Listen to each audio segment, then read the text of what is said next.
Hello guys. कैसे हो आप सभी का हमारे YouTube channel RPSC aspirant Jitesh में स्वागत है। दोस्तों आशा करता हूं कि आप सभी मस्त शानदार और जबरदस्त होंगे। दोस्तों हम पढ़ रहे थे कारक प्रकरण। क्या पढ़ रहे थे? कारक प्रकरण। कारक प्रकरण में हम आज देखेंगे तीसरा सूत्र अधिसिंग अस्तासाम कर्म। कौन सा देखेंगे? अधिसिंग अस्तासाम कर्म, यानी अधि उपसर्ग पूर्वक सिंह अस्था और आस धातुओं के योग में आधार की कर्म संज्ञा होती है।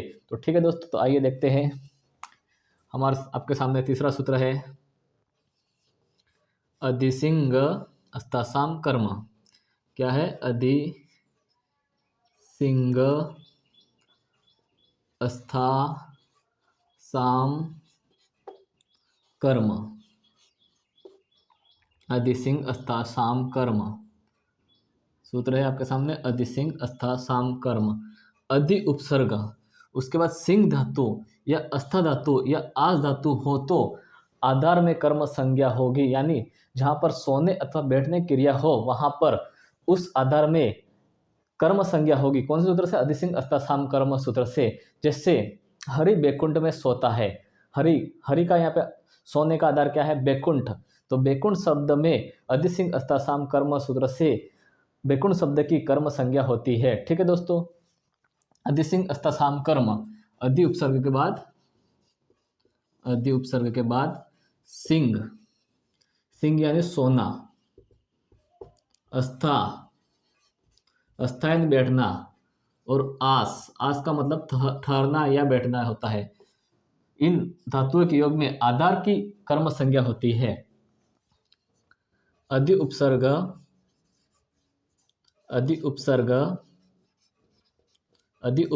पूर्वक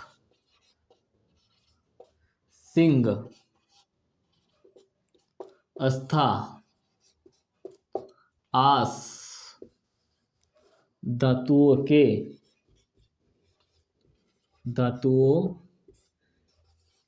योग में आधार की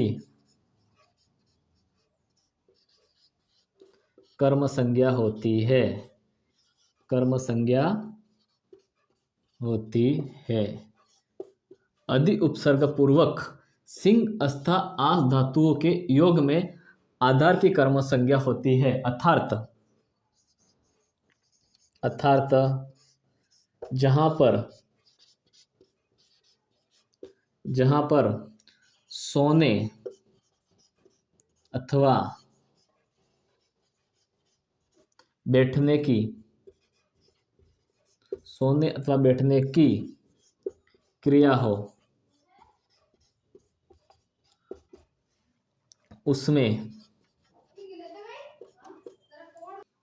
द्वितीय विभक्ति होती है।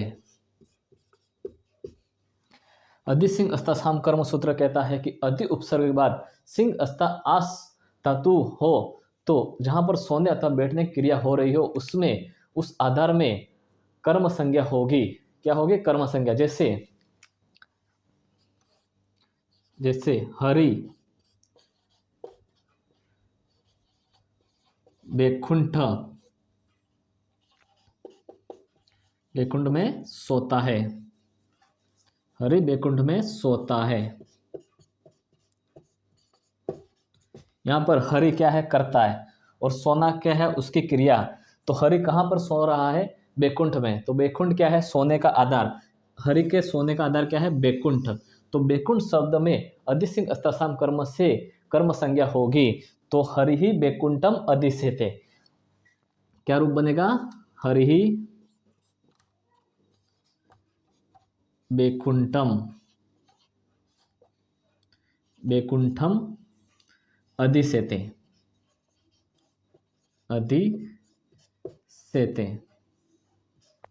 बैकुंठ शब्द में अधिसिंग अस्तासाम कर्म सूत्र से कर्म द्वितीय विभक्ति हुई। ठीक है दोस्तों, कर्म संज्ञा हुई बैकुंठ शब्द में। अधि उपसर्ग के बाद सिंह, सिंह यानी सिंह धातु, सोना, सेते, अधिसेते यानी सोता है। हरि कहाँ सो रहा है? बैकुंठ में। बैकुंठ क्या है? हरि के सोने का आधार। तो बैकुंठ शब्द में अधिसिंग अस्तासाम कर्म सूत्र से द्वितीय विभक्ति हुई। उसी प्रकार हरि बैकुंठ में बैठता है। दूसरा है आपके सामने हरि बैकुंठ में बैठता है। हरि कहाँ पर बैठ रहा है? बैकुंठ में। तो हरि का बैठने का आधार क्या होगा? बैकुंठ। तो बैकुंठ शब्द में द्वितीय विभक्ति होगी हरि ही बैकुंठम अधितिष्ठति। अधितिष्ठति बैकुंठ शब्द में अधिसिंह स्थान कर्म सूत्र से द्वितीय विभक्ति हुई। ठीक है दोस्तों यहाँ पे एक बात ध्यान में रखनी होगी आपको कि यदि अधि उपसर्ग नहीं हो, जैसे ये सिंह अस्था आस धातु से पहले अधि उपसर्ग नहीं हो या कोई और उपसर्ग हो या कुछ भी उपसर्ग नहीं हो, तो वहां पर अधिकरण संज्ञा होकर सप्तमी विभक्ति होगी। क्या होगी? सप्तमी विभक्ति। कब होगी? अधि उपसर्ग के अलावा कोई दूसरा उपसर्ग हो, सिंह अस्था आस धातु के योग में कोई दूसरा उपसर्ग हो या उपसर्ग हो ही नहीं, तो वहां पर अधिकरण संज्ञा होगी। वहां पे कर्म संज्ञा नहीं होगी। वहां पे कौन सी संज्ञा होगी? अधिकरण संज्ञा। अधिकरण संज्ञा होकर सप्तमी विभक्ति होगी, ना कि वहां पर द्वितीय विभक्ति होगी। यह बात आपको ध्यान में रखनी होगी। ठीक है दोस्तों, आज के लिए बस इतना ही। अगर तो लाइक शेयर और कमेंट जरूर करें और चैनल पर नए हो तो सब्सक्राइब जरूर करें। धन्यवाद।